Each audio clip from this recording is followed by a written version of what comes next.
Up over the last few years. I'll actually... Oh, Misha! Oh my god.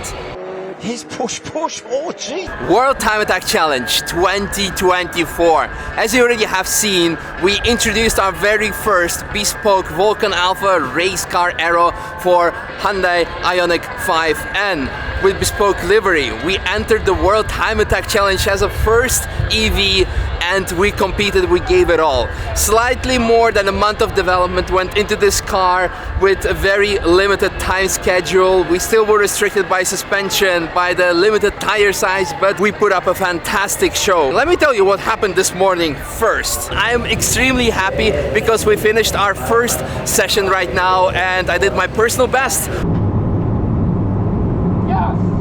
1 minute 41 seconds, 0.4, which is actually faster than the reference lap that was set by our test and development driver, Josh Baca. I'm beating your time. Can I be your TCR mate now? Yeah, how yes. was that bit? Oh, wow. That. And 24. Never agreed 24 hours. Yeah. You do like 12 hours, I'll do 12 hours. Sounds legit. Hyundai. Hyundai, please. Come on, easy. Please. And of course he was not pushing. The car was not as good as this, but it gives me something to brag about. I'm extremely happy. It's getting very loud for session number 2, but I'm extremely grateful and happy for the fantastic work that the team has delivered so far, because the car is working, I'm working, we had a lot more in it. Hopefully we get even a faster lap later, but it's so amazing to have experienced the development process over the last couple of days. So I hope you can hear me. The car goes on charge and we're gonna go later on to do some more. Let's go, let's go. After that we had the second session and it was getting hotter, but more importantly it was getting also more windy. So there was actually a massive skid. We didn't manage to do impressive time. You know what, I know this isn't Misha's first time here. I remember him being here a few years ago, and you know what, he would have had, I think he was barely starting out on a career, if you can call it a career, because back when he was there, like he was literally, I shouldn't say he wasn't a no one, but he was just a guy we hadn't heard about too much. Yes. But he'd been building his popularity through YouTube for years. So here we go, Indawara GT out there, we've lit up the sector, so he's found something, Misha, he's found something. This second sector, not as friendly as the first, so he might have been a bit more courageous through turn 1, but it hasn't he built his popularity up over the last few years. I'll actually, oh, Misha! All crossed up. Yes, the cameras are on him, and why not some more tape per se. Misha goes to put it in. Can't say he's gearing down at this stage because there's no such thing.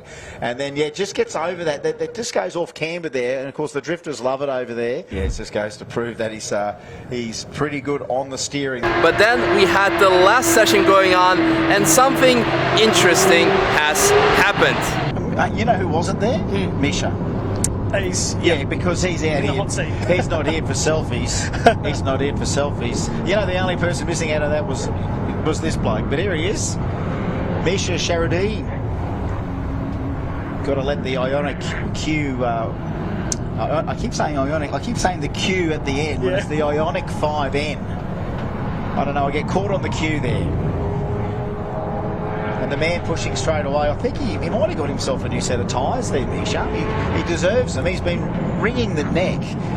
I do think that Hyundai could put this down as R&D. R&D, he'll do it. Misha's going to do it. He's entertaining.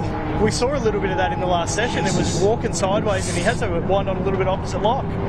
Yeah, no, well, mate, he's just warming the tyres up. That's all he's doing. He's just warming the tyres up.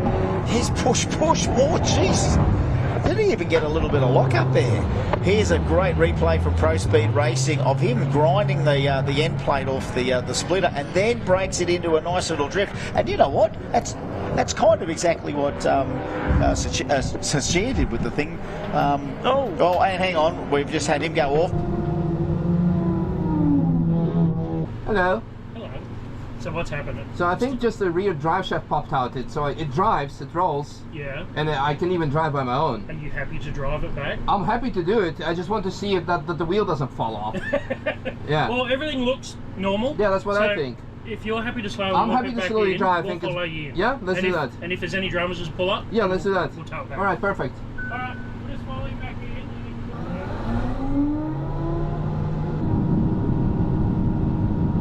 Okay, so now it's quiet. Maybe Jeff can explain us one more time what happened. under enjoyment of the fantastic custard donut? It's just pure torque and grip. Or, in simple terms, what Jeff was trying to explain is that the drive shaft snapped. Sounds logical, this is what we initially thought, but after studying the drive shaft, we noticed that it did not have the actual damage that you would expect from an actual snap. And it actually led to Jeff having sleepless nights, because this is a video he sent us over WhatsApp the following morning. I mentioned again over WhatsApp, so I apologize for a potato quality in this case. Good morning. So still at the hotel, can't help myself. Got our Ionic 5N here. Been looking at the drive shaft, diving under the car, having a look at angles, and I'm fairly sure what's happened is actually because we're running the car lower, plus we've got the smaller wheel, the more grippy tyre, the angle on the drive shaft, instead of being in its prime length, is actually that way, a little bit lower. Then as you went through turn 5, Misha's going to do it. He's entertaining. We saw a little bit of that in the last session. It was walking sideways and he had to wind on a little bit opposite lock. Yeah, no, well, mate, he's just warming the tyres up. That's all he's doing. He's just warming the tyres up. He's push more, jeez. it would have grabbed the drive shaft with the extra downforce and grip, angled and pulled the drive shaft slightly out, which once you get out to the tip, you're losing your strength, and then it would have spun out. So I'm fairly sure it was actually height of the car rather than the torque of the car, because it hasn't actually broken or torn out all the metal. So it's actually pulled the shaft out.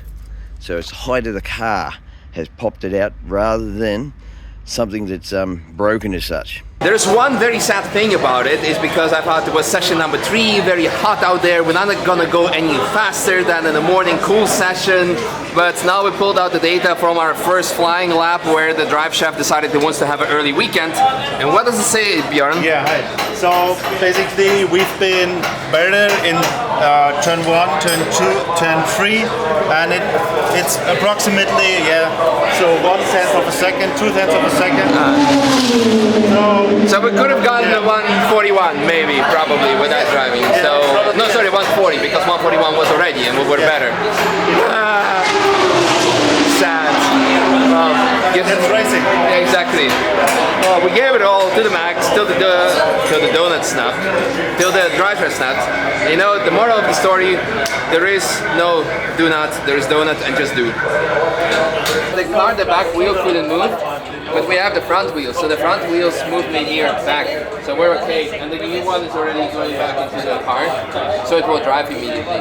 That's racing. So basically, yes, you can say that we gave it all, we gave it a full send, and we showed what the car can do. We were running midfield, it was a fantastic, we had lots and lots of fun, so massive thank you to everyone who came and said, well, hello, took a picture with us, asked for an autograph, asked us about the car.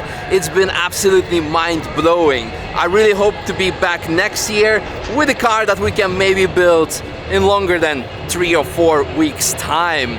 And hopefully regulations will be more on our side, that we don't have to run smaller wheels than there is stock on the car, so we can really be slightly more competitive. And I will by then have also a bit more experience with the track. Again, Australia, you've been absolutely fantastic, but I'm not saying goodbye yet, because we're loading up the car now and going to Adelaide to the Bend. So if this video comes out in time, see you at 12 o'clock on Monday, and otherwise looking forward to seeing you next year, or maybe even sooner, who knows. And massive thank you to Hyundai, of course, for the invitation, for the opportunity. Massive thank you to you for everything, for the start, helping us to build the aero kit, for setting up the car, building the cage. I don't even know where to start. The whole project wouldn't have been possible without you. Look, I've got big backing from Hyundai Australia, so it makes my life easier, because they have trust in me. I have amazing trust in you. Yeah, it's a pleasure. It's a pleasure. Thank you so much. I hope we get to build many, many more cars together. Bring it on. I want to go bigger and better. Yes, Faster. yes. Yeah, we're hungry for it now. We're definitely hungry. Thanks again. It was fantastic. Björn, also massive thank you to you for coming out all the way from Moispad. Yeah, we could have flew together. So all the data analysis was done by you. Usually running industry pool, today we're running time attack. Yes. Same, potato, just a bit shorter. Amazing, thank you so much. You helped me really improve my times. Also World Time Attack Challenge. Ian, also massive thank you to you. It's been unforgettable. Ian is the main reason why I'm here, because he actually asked Hyundai like, hey, would you like to invite this guy over? So thank you so much. Awesome, mate, and Yeah. it's so good to see you again. And after 11 years. I know, right? Yeah. Awesome, rock on. Thanks, Misha. See you next year. Woo! And everyone out here in the paddock who supported us, who gave us tips, hints. Josh Buchan, of course, for giving me tips for the track. And yeah, everyone out there. It's been possibly one of the best events of my life. Maybe the best.